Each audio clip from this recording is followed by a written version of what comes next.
नमस्कार मंडळी, मी अर्जुन कोनाडकर, कोकणात तो लाडको बाबू. आज मी तुमका गणपतीच्या मूर्तीची माहिती सांगतो.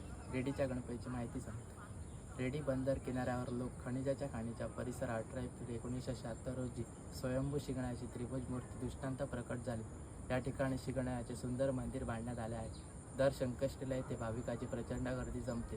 रेडी येथे नागोळावाडीतील एक तरुण सदानंद नागेश कांबळे ट्रक ड्रायव्हर म्हणून एक लोकरीच्या कंपनीत नोकरीला होते. रेडीतील मायनिंगच्या खाणीवरून बंदराकडे व बंदराकडून खाणीकडे त्याचा लोकखनिज भरलेला ट्रक सतत येत जात होत असे. दिनांक 18 एप्रिल 1976 रोजी एका विशिष्ट ठिकाणी त्यांनी आपला ट्रक उभा केला व तिथे झोपले. पहाटेसभर त्यांना स्वप्न पडले व स्वप्नामध्ये श्री गणपती येऊन त्याच ठिकाणी होता आपल्या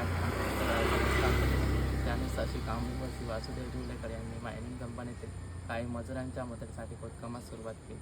काही भागाचे खोदकाम करता त्यांना आश्चर्य धक्का बसतात. त्यांना गणपतीच्या मूर्तीचा थोडासा व कानाचा भाग स्पष्ट दिसू लागला. लगेच ग्रामदेवता श्री माऊलीच्या देवीच्या मंदिरात ही सर्व मंडळी गेली. श्रीदेवी माऊलींची गणपतीच्या मूर्ती त्याच ठिकाणी स्थापन करण्याचा बोध दिला. खोदकाम करता करता 1 मे 1976 रोजी गणपतीची पूर्ण मूर्ती दिसली. श्री गणेशा प्रकटले. ही मूर्ती जांभळ्या दगडाच्या कुपेमध्ये कोरलेली होती व मूर्ती जांभळ्या दगडाची होती. सुमारे 6 महिन्यामध्ये बंदराजवळ गणपतीचं वाहन असलेला दगड कोरलेला मोठा मंदिर सापडला. श्री गणपतीच्या त्या मूर्तीला प्लॅस्टर रंगावर रांगोळ्या करून सजवण्यात आले. श्री गणेशाची त्रिभुज भंगमूर्ती अतिशय देखणी व सुभंग दिसते.